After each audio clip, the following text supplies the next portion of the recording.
I'm Paul Odell, and if you're ever in New Jersey, please swing by New Jersey Hops. We meet in Boonton at Cask and Kettle Homebrew. We're always happy to have new members.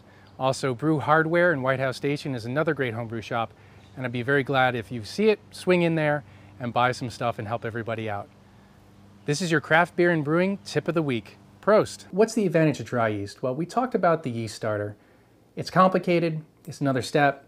You're gonna have to do that yeast starter a couple days before you actually want to brew, so you're gonna have to do a lot of planning.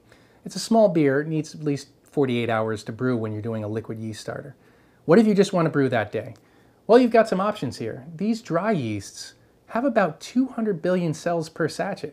So we were talking about the liquid yeast having 80 to 100 if you're lucky, so you're already talking about double, so it's kind of already started. That's a real big advantage. The other advantage here is that the way that they dry these yeasts, they're actually in a very, very healthy state to hop into a very strong beer. What do I mean? Well, when you oxygenate a beer, you're not actually adding the oxygen because the yeast needs that to ferment. It's not the case. The yeast needs the oxygen to build a healthy cell wall so it can reproduce better. Fatty acids and sterols are key. So that's what the oxygen is used for, to build those fatty acids and sterols. These yeasts have been built up with very, very strong cell walls to survive the drying process. So when you have these huge beers and you have these huge worts with these high original gravities, what actually happens is when you put the yeast in, all that sugar actually adds to the osmotic pressure and actually crushes your yeast cells.